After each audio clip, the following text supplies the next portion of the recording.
Bonjour tout le monde, j'espère que vous allez bien. Aujourd'hui, petite vidéo pour vous faire un petit récap de ce que j'ai lu ce mois-ci. Il n'y a pas tous les livres parce que j'en ai perdu 2. Enfin, ils sont perdus dans la méandre de ma bibliothèque, donc ils sont concrètement perdus pour toujours. Mais je vais quand même vous en parler parce que c'est pas pour cette raison que je vais pas vous en parler. Donc ce mois-ci, j'ai lu 5 livres et j'ai lu toute une série de mangas, donc j'ai bien lu. Ça faisait longtemps que j'avais pas autant lu. Je pense que ce qui m'a beaucoup aidé, c'est que d'une part, j'ai lu 2 livres. Donc les 2 livres que j'ai perdus, c'est les 2 livres les plus courts que j'ai. Ils font genre à peine une centaine de pages, donc c'est pour ça que ça rajoute des bouquins, on va dire, à ma liste. Mais en plus de ça, je me suis lancée à un défi lecture en début du mois où je devais transformer mon temps d'écran en temps de lecture.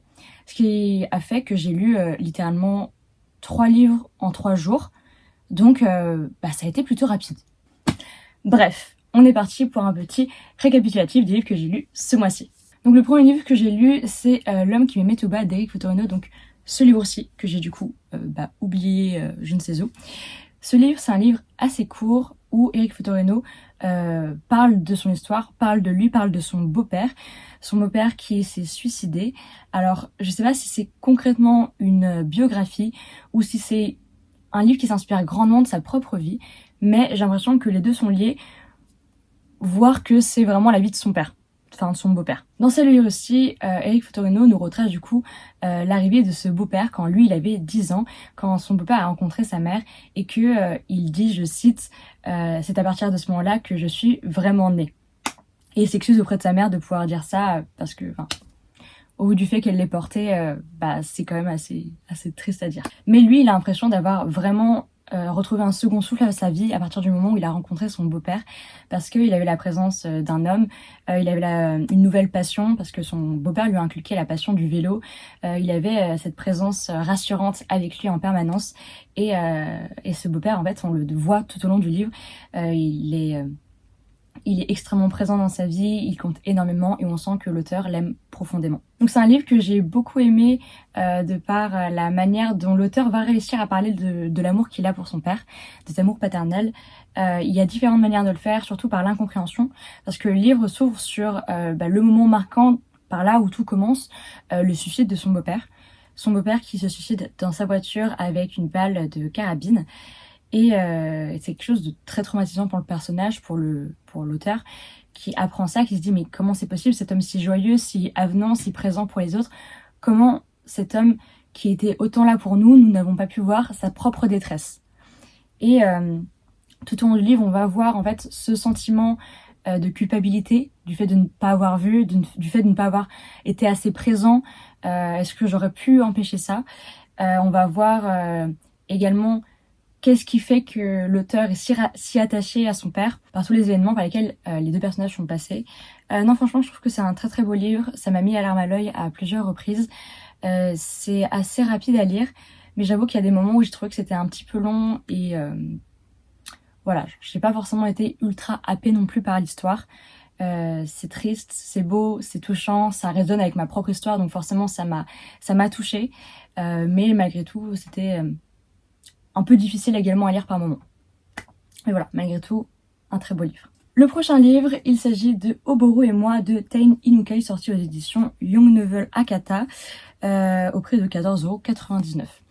Donc c'est un livre dans lequel on va suivre 2 personnages principaux. Ces personnages, ce sont Koharu, qui est une lycéenne, qui est amoureuse d'Oboro, qui est un garçon de sa classe, sauf que le premier chapitre s'ouvre sur un événement qui, elle, l'étonne un petit peu. C'est que ce garçon, qu'elle aime tant, qu'elle admire en secret, elle le revoit dans la rue, mais cette fois-ci, il est habillé en femme. Donc elle se dit, mais ça se trouve, pendant ses passe-temps, il aime bien s'habiller en femme, voilà, comme ça. Et en fait, au fur et à mesure de l'histoire, on se rend compte que Oboro se sent femme et que c'est difficile pour elle de pouvoir vivre cette double vie parce que sa mère n'est pas au courant, ses amis ne sont pas au courant. Et en fait, le personnage de Koharu, elle va rencontrer en fait plusieurs Oboro, dans le sens où elle va connaître le Oboro d'en dehors des cours, elle va connaître le Oboro en cours qu'il ignore complètement, elle va connaître le Oboro quand il est chez lui, enfin quand elle est chez elle.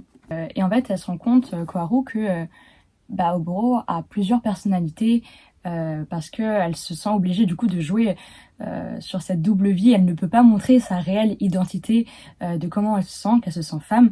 Et du coup, c'est un livre sur la transidentité qui est très très intéressant, également sur le sentiment amoureux, parce que Koharu, malgré tout, ressent de l'amour pour Oboro, que ce soit un homme, une femme. Koharu, en fait, elle se rend compte que dans tous les cas, elle a de l'amour pour cette personne et que ça va bien au-delà du genre. Et on va la suivre tout au long de cette histoire.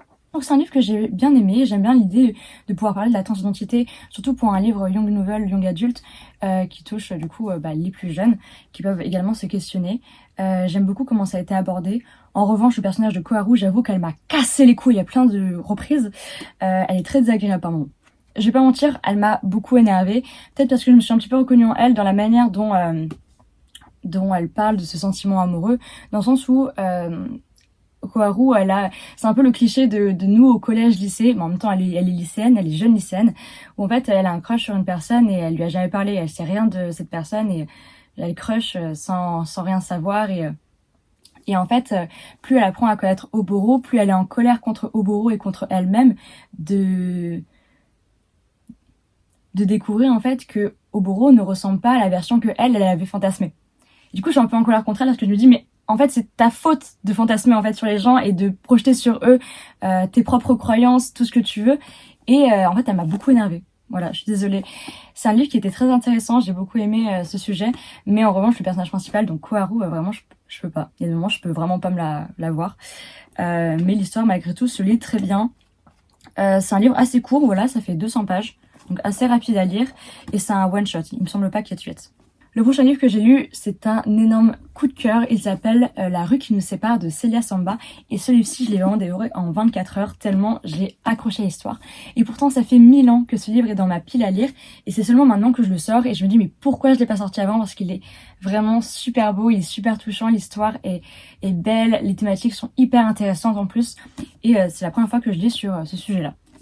Donc dans cette histoire, on va suivre deux personnages principaux, donc Noémia qui a 19 ans, qui fait des études de droit, qui a une belle famille où elle vit du coup à Paris avec son cousin et sa cousine. Et de l'autre côté, on a Tristan qui a 21 ans et qui est sans domicile fixe. Ces deux personnages sont amenés à se croiser devant un supermarché durant la période des fêtes de Noël. Donc Tristan est en train de faire la manche devant un supermarché et Noémia va le voir et elle se dit pourquoi je lui apporterais pas une crêpe. Sauf qu'il y a ce sentiment de légitimité en se disant mais est-ce que je dois vraiment lui donner, peut-être qu'il va mal le prendre, etc.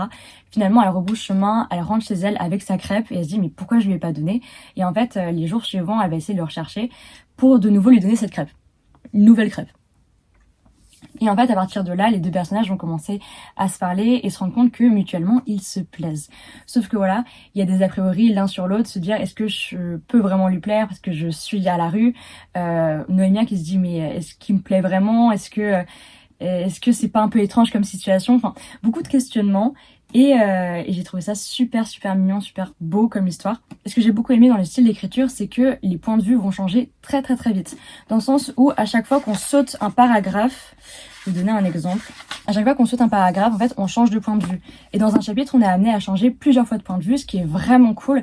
Parce que par exemple, on va avoir une scène où on va se rendre compte que les deux personnages pensent différemment d'un sujet. Il va y avoir des mauvaises interprétations, par exemple... Comme je vous le disais précédemment, moi cette personne elle me plaît, mais je sais pas si je suis légitime à pouvoir dire qu'elle me plaît, etc. Je me sens pas intéressante, etc. Enfin, vraiment des mauvaises interprétations parce que chacun a ses propres traumas, chacun a ses propres peurs, ses propres craintes d'être rejeté. Et en fait, j'ai trouvé ça génial d'écrire de cette manière-là parce que ça rend la scène dynamique, ça montre vraiment la manière de penser des gens qui est parfois hyper rapide, on va penser au plus simple par rapport à notre vécu. On va se dire, si ça s'est passé comme ça, c'est que c'est comme ça doit toujours être comme ça. Et puis voilà. Et ce que j'ai beaucoup aimé aussi, c'est la fin. Je vais pas vous dire ce qui se passe à la fin, mais en fait, l'autrice nous donne la possibilité d'avoir deux fins. Il y a une fin alternative. On arrive à un chapitre où, à la fin du chapitre, l'autrice nous dit, à partir de là, vous avez deux options, soit lire le prochain chapitre, soit aller à telle page pour lire tel autre chapitre. Je vais pas vous mentir, il y a une fin positive et il y a une fin négative. Et j'ai trouvé ça génial. On va en apprendre énormément du coup sur ce que c'est que de vivre à la rue. Effectivement, l'autrice ne l'a jamais vécu, donc elle a essayé de se renseigner un maximum en parlant avec des personnes qui ont vécu cette situation, en parlant également avec des associations, en s'enseignant au maximum pour ne pas interpréter à sa sauce cette situation-là. Et j'ai trouvé ça super intéressant de découvrir comment ces personnes peuvent finir à la rue. L'histoire de Tristan, qui est très triste, la manière dont il va survivre à ces situations. Vraiment, ce livre, je vous le recommande 1000 fois. J'ai adoré. Et ce que j'ai vraiment trouvé très très cool, c'est que à la base, il y avait un bandeau amovible ici qui disait que pour chaque livre acheté, il y avait 1 € qui était reversé à une association pour les personnes sans domicile fixe. Donc voilà, un livre sorti aux éditions Hachette au prix de 18 €. Vraiment, je vous le recommande, mais 1000 fois. 1000 fois.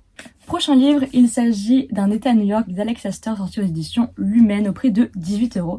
Donc ça, c'est la version Festival du livre de Paris, parce que ce que j'aime trop. Donc ça, c'est la couverture classique, et ça, c'est la jaquette édition Festival du livre de Paris. Et ce que j'ai trop aimé, avec la jaquette réversible, je l'ai pas dit.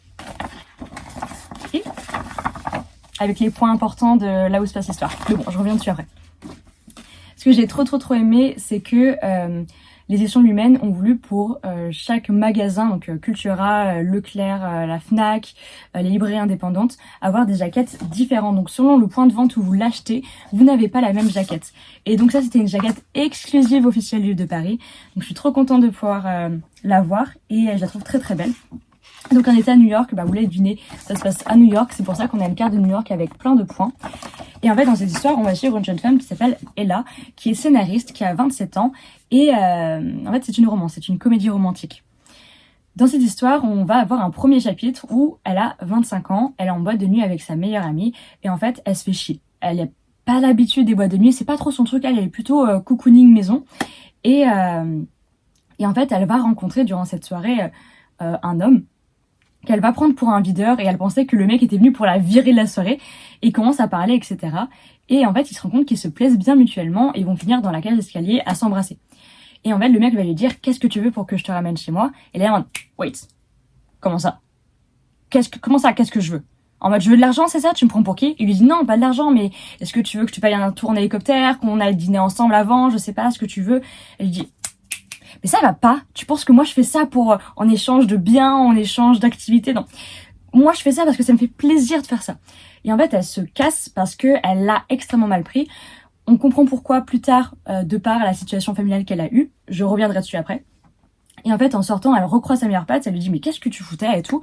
Et là sa meilleure pote voit que l'homme qui sort de la cage d'escalier c'est le PDG d'Atomic. Atomic, c'est une entreprise qui prend de plus en plus d'ampleur. Et cet homme est milliardaire. Voilà, on pose les bases. Sauf que du coup, maintenant, elle le déteste. Elle ne veut plus jamais le voir. 2 ans, c'est cool. Ella a quitté New York, parce que oui, la boîte de nuit était à New York. Ella a quitté New York depuis longtemps et elle vit, je sais plus trop où, à Los Angeles. Et le problème, c'est qu'elle est scénariste et qu'elle doit écrire un nouveau script pour le prochain film qui va apparaître. Le problème, c'est que ça se passe à New York, qu'elle a aucune inspiration. Et du coup, on lui dit, écoute, va à New York et peut-être que ça va te donner des idées. Et là, elle déteste la ville. Elle a pas envie d'y aller. Surtout, elle a très peur de recroiser le Douffon qu'elle avait vu il y a 2 ans. Parce que oui, depuis, elle a fait une grosse fixette sur lui. Elle se renseigne un maximum pour en fait se donner bonne contenance en disant ouais non mais vraiment c'est vraiment un connard, il mérite que sa boîte elle coule. Donc, vraiment elle a une grosse haine contre lui. Trop drôle. Mais du coup, elle décide quand même d'aller à New York parce qu'elle se dit, effectivement, j'ai pas beaucoup de temps, il me reste 3 mois pour écrire un scénario et je vais aller sur les points les plus importants de là où se passe l'histoire parce que ça va sans doute me donner de l'inspiration. Et en fait, elle arrive et devinez quoi? Son voisin de palier, ce n'est autre que Parker, notre cher milliardaire, let's go! Du coup, elle a le seum parce qu'elle se dit, chier sur tous les hommes qui pouvaient être ici, c'est lui mon voisin. Donc elle le vit mal. Et en fait, quand ils se rencontrent à nouveau, elle se dit non mais de toute façon, il a sans doute dû m'oublier. C'est pas grave. Et en fait, elle du coup, elle le déteste un petit peu en secret. Lui, il le sait pas et tout. Voilà. Et en fait, ils vont se parler, ils vont bien s'entendre. Et en fait, lui, il va lui proposer d'être sa fausse petite amie pour cet été. Parce que actuellement, il est en train de vendre sa société à une plus grosse. Et il doit avoir bonne figure auprès de la presse. Et donc, traîner avec une femme différente toutes les semaines, c'est pas possible. C'est ça sa réputation actuelle. Du coup, il lui propose d'être sa fausse petite amie, et en échange, lui, il va l'aider sur le prochain scénario de son film. Donc, elle se dit, ça me fait chier, mais ok, parce que, ce que notre personnage nous avoue, c'est qu'elle a beau détester Parker. Mais cette haine envers lui est une source immense d'inspiration et que depuis qu'elle l'a revu, elle arrive trop bien à écrire. Pareil autrefois, donc quand elle était giga en colère contre lui 2 ans auparavant, ça l'a aidé à donf d'écrire sur lui, sur sa gueule, et ça lui a donné plein d'idées d'inspi pour ses films. Et du coup, elle se dit effectivement, si ça peut l'aider, si ça peut m'aider, vas-y, c'est ça, et ça de toute façon à la fin de l'été. Vous vous en doutez bien, c'est une comédie romantique, ça ne s'arrêtera pas à la fin de l'été, ok? Mais ça, on le verra plus tard. Donc vraiment, j'ai trop aimé cette histoire, j'ai été hyper vite embarquée dans l'histoire, j'ai trop aimé la relation entre les 2 personnages, et surtout, Alex Astor. Mais écris plus de comédies romantiques, ma belle, je sais que tu sais écrire des comédies romantiques. Pourquoi tu n'en as pas fait plus avant, en fait? Parce que Alex Astor, elle a écrit Like Lark, et moi ce que j'aime trop dans Like Lark, c'est la romance. Et je suis désolée, hein, Alex Astor, je pense que t'es vraiment fait pour la romance. T'es fait pour la romance, ma belle. T'es fait pour la romance. Et vraiment, l'histoire est géniale. L'idée est trop cool. Les personnages, ils ont une relation qui est hyper mignonne, hyper drôle, hyper je te taquine. Ils sont trop choux ensemble. Et l'histoire est vraiment très sympa également. On en apprend beaucoup plus sur le passé de chacun des 2 personnages, sur pourquoi Ella, elle a des difficultés à accepter qu'on lui paye des choses, dans le sens où elle a une éducation où sa mère lui a toujours dit « Tu es une femme indépendante, tu dois te faire ton propre argent, tu ne dois dépendre de personne, surtout pas d'un homme. » Du coup, elle a cette vision-là de « Je ne dépendrai jamais d'un homme. » Ok?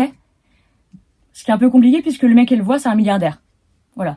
Ça va poser des problèmes, vous allez voir. Mais bref, une histoire que j'ai trop aimée. J'avoue que sur la fin, ça commençait à devenir un peu long et un peu répétitif, donc j'ai commencé à décrocher un petit peu. Mais malgré tout, j'ai adoré l'histoire, j'ai adoré... Mais en plus, la fin, je trouve qu'il y a une sorte de petit plot. T'es là en... Ah ouais? What? Malgré tout, j'ai trop aimé. Vraiment, j'ai trop aimé et je le recommande. Bon, une petite comédie romantique, pas piquée des hannetons, ça fait toujours plaisir. Prochain livre, c'est Monique s'évade d'Édouard Louis, sorti aux éditions Point en version poche. Il vient à peine de sortir en édition poche. Et franchement, ce livre, je m'y attendais pas. Je m'y attendais pas du tout. Je l'ai lu dans un contexte assez spécial en plus. Du coup, j'avais jamais prévu de le lire. Mais écoutez, on me l'a donné et je l'ai lu en une matinée. En 2 heures, c'était plié. Le livre en 2 heures, c'était plié. C'est un livre qui fait à peu près 130 pages et c'est un auteur, Édouard Louis, qui va beaucoup parler de sa propre vie, de la vie de ses parents et en fait, il va faire une sorte de cas sociologique de sa vie. Et dans ce livre-ci, Monique s'évade, il parle de sa propre mère qui, en fait, dans son passé, a vécu avec un homme violent, donc le père de l'auteur, qu'elle a fui. Et par la suite, en fait, elle a retrouvé un autre homme. Et le problème, c'est le sujet du livre, c'est que cet homme, il se trouve également violent. Violent physiquement et violent par les mots. Et donc, cette femme n'est du coup à nouveau plus heureuse dans cette vie. Et en fait, tout au long de cette histoire, on va suivre du coup l'avancée de cette femme qui avait quitté du coup précédemment son ancien mari violent pour un nouveau qui est également violent. Et on va voir en fait le point de vue de l'auteur sur cette situation, ce sentiment parfois de culpabilité de ne pas avoir été là. On va en apprendre plus sur son schéma familial, sur le fait qu'ils sont issus d'une famille qui vient du Nord, qu'ils n'ont jamais eu beaucoup de moyens, mais qu'ils ont toujours essayé de faire avec. Et ce que j'aime beaucoup dans ce livre, d'une part, c'est de suivre cette femme dont elle a une histoire vraiment hyper intéressante. C'est de voir également à quel point elle est touchée par le fait que les gens s'intéressent à sa vie, parce que à la fin on voit un moment qui est très touchant, qui est vrai en plus. Et ce que j'aime beaucoup, c'est que l'auteur en permanence fait une analyse vraiment sociologique de son histoire, de sa vie familiale et nous explique un petit peu par A plus B pourquoi on en arrive là, tu vois. Donc vraiment, ce livre, étonnamment, vraiment, enfin pour moi je m'attendais pas du tout, j'ai énormément accroché et en 2 heures ce livre, je l'avais terminé tellement c'était une très bonne histoire. J'ai vraiment adoré ce livre, j'ai adoré l'écriture. L'écriture est belle, il y a plein de moments en fait où j'ai lâché ma larme alors que le personnage en fait principal, celui qui parle, l'auteur, le narrateur en fait, c'est l'auteur. C'est pas le point de vue de la femme, c'est le point de vue de son fils. Et pour autant, son point de vue m'a tellement fait mal au cœur, m'a tellement attristée, m'a tellement touchée dans la manière dont il va dépeindre les émotions de sa propre mère, que j'ai trouvé ça magnifique. Enfin, j'ai vraiment trouvé ça super beau, la manière dont c'est écrit, dont c'est décrit. Tout est beau. J'ai trouvé ça génial. Donc voilà, je vous recommande très vivement ce livre que j'ai trouvé très très beau, très touchant, et je pense que j'irai découvrir d'autres livres de cet auteur que j'ai beaucoup aimé. Enfin, dernier livre que j'ai lu, plutôt série de livres, c'est un manga qui s'appelle Noragami, qui est, je vais pas vous mentir, mon manga préféré. C'est un manga que j'avais commencé quand j'étais au collège, qui s'est terminé officiellement en japonais, je crois en janvier ou février 2024, et le dernier tome en français est paru en octobre 2024, et donc aujourd'hui, enfin plutôt l'autre jour, j'ai terminé cette série et j'ai adoré. J'ai adoré. Cette série, elle a commencé en 2010 et elle s'est terminée en 2024. 14 ans 14 ans. C'est 27 tomes. 27 tomes, mais que du bonheur ce manga. Ce manga, Noragami, c'est l'histoire des divinités japonaises. Moi, à première vue, j'étais pas forcément intéressée par la divinité japonaise, mais l'histoire est tellement drôle. L'histoire est tellement drôle, les personnages sont tellement drôles, ils sont tellement charismatiques, ils sont tellement stylés, ils sont tellement badass, ils sont tout à la fois. Ils sont tout à la fois. Mais j'ai adoré. Vraiment, mais j'ai adoré. En fait, dans cette histoire, on va suivre un dieu qui s'appelle Yato, et c'est un dieu pas très connu. En fait, c'est un dieu de la discorde, c'est un dieu de la guerre, mais qui n'a pas vraiment bonne réputation. Et lui, il essaye un petit peu de survivre au quotidien comme il peut. Il va faire des missions à droite à gauche, de ménage, du babysitting, il va te donner des cours, enfin vraiment, c'est un dieu vraiment à ton service. C'est Yato, le dieu à votre service. Et c'est un personnage qui est super drôle. Et dans cet univers-là, il a un Shinki. Donc un Shinki, c'est des âmes qui ne sont pas passées au-delà de la barrière, qui ne sont donc pas arrivées au paradis, et du coup sont restés bloqués sur Terre. Et ces Shinki, soit ils les ayakashi, donc les démons les dévorent, soit les dieux les adoptent en tant que Shinki, et du coup ils peuvent devenir des armes pour combattre les ayakashi, donc les démons. Et donc Yato, il a un Shinki qui s'appelle Yukine, qui quand il l'appelle devient un sabre, hyper stylé. Et en fait dans cette histoire on fait la rencontre également de Hiyori. En fait c'est une humaine qui un jour va voir Yato sur la route et elle va voir qu'il y a un camion qui lui fonce dessus. Elle se dit mais qu'est-ce qu'il fout ce gars là, il est complètement malade. Et en fait elle se jette sur la route pour empêcher Yato de se faire percuter, ce que du coup c'est elle qui se fait percuter. Yato il s'en fout, c'est un dieu, il va pas mourir. Mais elle, du coup, elle se fait percuter par le camion, et en fait, à partir de ce moment-là, son âme se détache de son corps, et elle fait partie après du Higan, je crois, ou le Shigan, je sais plus, le Higan. Bref, le monde de l'invisible. Et à partir de là, l'objectif, c'est d'aider Hiyori à récupérer son corps. Donc, elle peut retourner dans son corps, mais le problème, c'est qu'elle se détache très régulièrement de son corps, et elle devient une âme de ce monde-là. Et du coup, l'objectif pour eux, ça va être de la laisser dedans, dans son propre corps, qu'elle ne bouge plus. Sauf que là, elle va commencer à prendre part aux différentes missions, elle va les accompagner dans cette vie. Et on va faire la rencontre de plein d'autres dieux, des divinités du bonheur, d'autres types de divinités. Et du coup, ça va être une histoire d'aventure où on va découvrir qu'il y a un grand méchant qui tire toutes les ficelles, etc., qui cherche à détruire les dieux. Et cette histoire est géniale. Cette histoire est géniale. Voilà. Je suis désolée, mais je suis obligée de vous recommander ce manga. Genre, lisez-le. Lisez-le, je vous en supplie. C'est 27 tomes. J'avoue que ça fait quand même beaucoup de tomes. Ça peut revenir à très très cher à la fin. Je conçois. J'avoue que j'en ai lu une partie en scan, parce que je les ai pas tous. Mais je pense que je les achèterai parce que vraiment, j'ai trop aimé cette histoire. J'ai trop aimé Noragami, c'est mon manga vraiment préféré. Les dessins sont super beaux. Genre, j'aime trop. C'est super beau, je suis trop fan. Je suis à donf, je suis vraiment accro à cette série, je suis désolée, mais genre, en fait, j'ai envie d'insister sur le fait d'aller le lire, parce qu'il est vraiment trop bien. Donnez-lui sa chance à ce manga, je vous en supplie, donnez-lui sa chance, parce que, en fait, déjà, en animé, il y a que 2 saisons. Il y a que 2 saisons, ça fait 1000 ans, là, ça fait 10 ans qu'on attend qu'il y ait une autre saison, j'en peux plus, je n'en peux plus. S'il vous plaît, faites une autre saison de ce bouquin, j'en ai marre, il y a que 2 saisons, sortez la saison 3 un jour, en plus, les openings sont super cool, les musiques sont des bangers, et ce manga est génial. Ce manga est génial. Aventure, combat, relation, vraiment l'histoire est trop bien. L'histoire est trop bien. En plus, vraiment Yato est tellement drôle. C'est un personnage qui est tellement drôle. J'aime trop la relation entre Hiyori, Yukine, Yato, les trois là. Les trois, mais trio infernal, ils sont super drôles. Je les adore. En plus, il y a une sorte de petite romance entre Yato et Hiyori, ceux qui vont jamais l'admettre l'un l'autre, mais qui sont chacun hyper intéressés l'un par l'autre. J'adore, vraiment, mais je vous en supplie, mais lisez-le. Oh, mais quel bonheur, je vous jure, quand j'ai terminé la série, j'étais tellement heureuse, parce que genre, moi, quand la dernière fois où j'avais vraiment avancé le plus dans la série, c'était genre quand j'étais au début du lycée, je crois. Et en fait, à ce moment-là, l'autrice, ou les autrices, je crois qu'il y a 2 autrices, je suis pas sûre. En fait, elle a fait une pause parce qu'elle était malade. Et du coup, pendant longtemps, on n'a pas eu de suite. Donc moi, ça m'avait fait me stopper au tome 20. J'étais en mode, c'est pas possible! J'ai besoin de la suite. Il y a 7 tomes, entre-temps, qui sont sortis. Et j'étais en mode, là, je lis pour de vrai la suite. Donc moi, je m'étais arrêtée au tome 20. Là, je connais enfin la suite. Et j'ai appris des bangers sur des personnages. J'étais en mode, mais quoi? C'est pas possible. J'adorais. Je vous en supplie, lisez-le. Pour mon bien-être personnel, lisez-le. Bref, voilà, c'était mon bilan lecture du mois d'avril. Je vous remercie d'avoir regardé cette petite vidéo jusqu'au bout. N'hésitez pas à me dire d'ailleurs combien de livres vous avez lu ce mois-ci ou quel a été le livre qui vous a le plus marqué. Parce que comme ça, je peux découvrir d'autres livres et ça peut être plutôt pas mal. Bref, merci beaucoup en tout cas et je vous dis à une prochaine fois. À plus.